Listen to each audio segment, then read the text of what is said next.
Hey guys, Kakarot197 again, with some interesting information that I came across while I was taking a break from building the Deep Striker.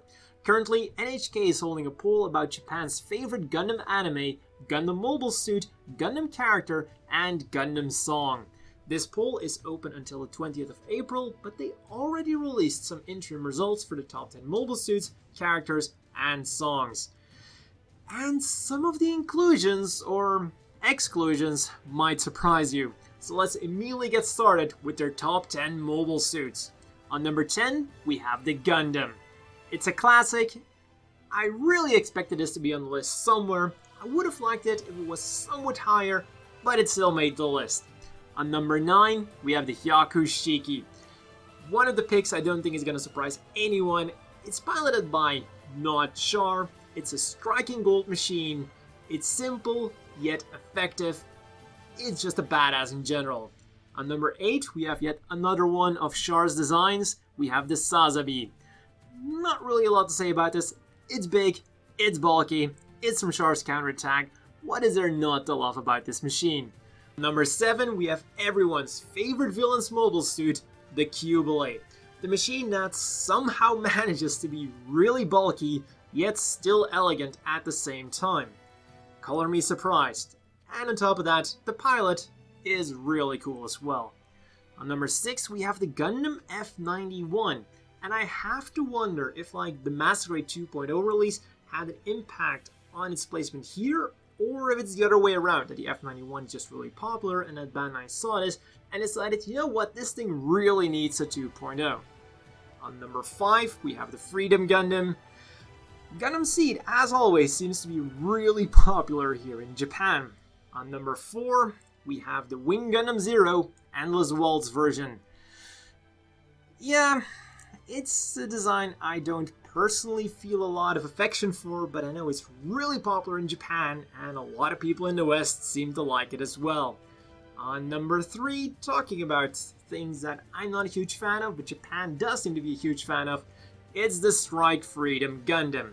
And I think this is probably going to show a big divide between the Western fandom and the Japanese fandom, whereas in the Japanese fandom, it seems like Gundam Seed Destiny does still score significantly really high, whereas the Western audiences seem to veer, or at least the vocal ones in the Western fandom, aren't really the biggest fans of the Strike Freedom Gundam, and I'm sure we can find a lot of information about that online. Moving on to number 2, something we can probably all agree on, Zeta Gundam. From Zeta Gundam. Again, it's just an all-around amazing machine from an awesome series. Had to be on the list somewhere. The pilot might not be the most likable guy in the beginning, but he definitely grows on you and, well, he grows himself throughout the series. And, well, the Zeta Gundam is just a mean design. Number 1, the new Gundam. Probably, at least for me, the lead machine from the best Gundam movie around. Char's Counterattack was an amazing movie with an amazing lead mobile suit, and while the new Gundam isn't my personal all-time favorite Gundam design, I can really understand why a lot of people would want to pick this thing as the main machine. One thing that really surprised me is the complete lack of anything 00 related. Maybe it's more like the Western fandom where 00 is more popular, but yeah, it just seems kind of weird. I mean, they have 2 perfect rates, so it really baffles me that none of those 2 made it on this list, not even on a top 10 spot. On top of that, they recently had the anniversary of Gundam 00, so yeah.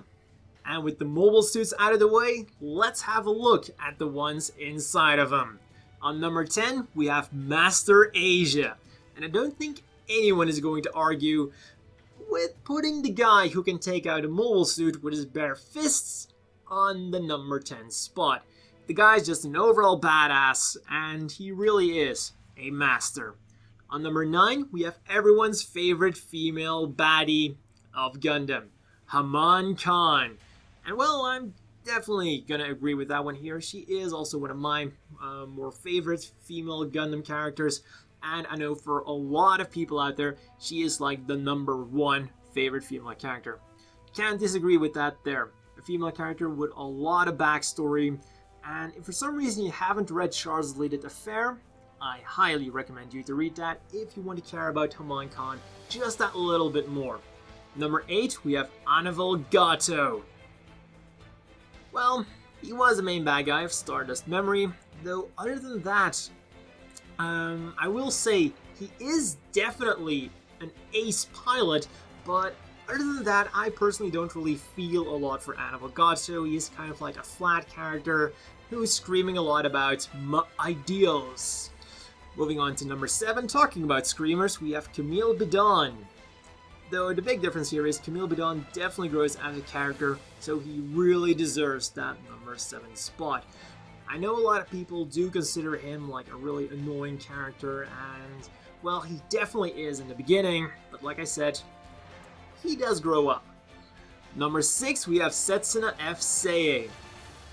I'm actually surprised to see Setsuna on number 6, not because I hate the guy, but because when we just looked at the mobile suit, selection, there was like nothing 00 there, and suddenly we have him at number 6. Talking about Gundam 00 characters, on number 5, we have Graham Aker. Not gonna argue with this one, Graham is an overall badass, though it does seem like the Japanese fandom agrees with me here that the mobile suits that he pilots are maybe not the most badass looking as much as they're goofy looking. The overflag was definitely the best thing he piloted in my opinion, and I guess that just wasn't enough, well, for the overflag to make the cut on the favorite mobile suit selection. On number 4, I feel a lot of salt coming here. Kira Yamato. Yeah, I think the least I say about this is probably the better. We all know the reputation about Kira Jesus Yamato. For me, the first half of Gundam Seed, he was a really good character, but then after that he just became a little bit of a hypocrite. On number 3, we have Amuro Ray, probably the complete polar opposite of Kira Jesus Yamato. I'm just a little bit sad that he's not higher. For me, Amuro Ray definitely could have been the number 1 character. On number 2, we have Orga from Iron-Blooded Orphans, and with this one, I have to wonder a little bit how much like the recent anime vibe has affected his really high placement. So I really look forward to seeing like another poll in 10 years to see like how well Gundam Iron-Blooded Orphans has stuck.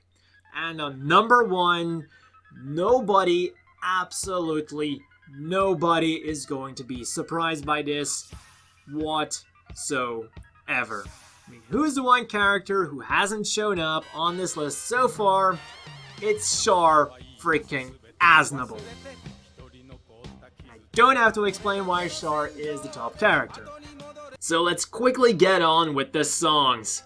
On number 10, we have Toki Okuete, the first opening of Zeta Gundam. On number 9, we have R.E.I.M. from Gundam Unicorn. On number 8, we have Meguri Ai from the third Gundam movie. I will say, out of all of the insert songs of the original 3 Gundam movies, this one is definitely by a long shot my favorite one. On number 7, we have Just Communication from Gundam Wing, and the little kid inside of me is really happy to see it is on the list. On number 6, we have Phrygia from Gundam Iron-Blooded Orphans, the 4th ending, and I'm surprised that it's not the first opening, Raise Your Flag, which was immensely popular. Or at least so I thought, but it might still make the list. On number 5, we have Arashi no Naka de Kagayaite, the first opening of Gundam the 08th MS Team, and I can definitely agree with this pick again. On number 4, we have Beyond the Time from Char's Counterattack. Once more, an absolutely brilliant choice. And now for number 3, 2, and 1. So far, it's a secret, so we can all speculate on which one is going to be on there. Like I said, I would not be surprised if Raise Your Flag makes it on there, just by looking at the enormous impact it had. Then for a second spot, I'm surprised there's nothing Gundam 00 related on this list. So I'm betting that Daybreak's Bell from L'Arc-en-Ciel makes it on there as well. And then for the number 1 spot, I'm probably the most surprised that there isn't anything Gundam Seed or Gundam Seed Destiny related on this list. Now you can say about Gundam Seed and Gundam Seed Destiny the anime whatever you want. But there's one thing we can all agree on. They had some huge names for their openings and endings. They had Nami Tamaki, TM Revolution, High and Mighty Color, Seesaw, Fiction Junction, and so on. So if none of their songs makes it on this list, I will be extremely surprised. Personally, I have a huge weakness for Anani Isho Datta no Ni from Seesaw and Hono no Tobira from Fiction Junction. So I really hope that at least one of these two makes it on this list. And well, that's all for the interim results that we have so far. The voting is still open until April 20th, so I guess you could try to vote if you know some Japanese and maybe like sway these results a little bit in the way you want them to be. And if you can't do that, leave a comment down below with what you think about this list and what this list should have been. What is your favorite Gundam anime, Gundam character, Gundam mobile suit, and Gundam song? That's all for this video, and see you all next time!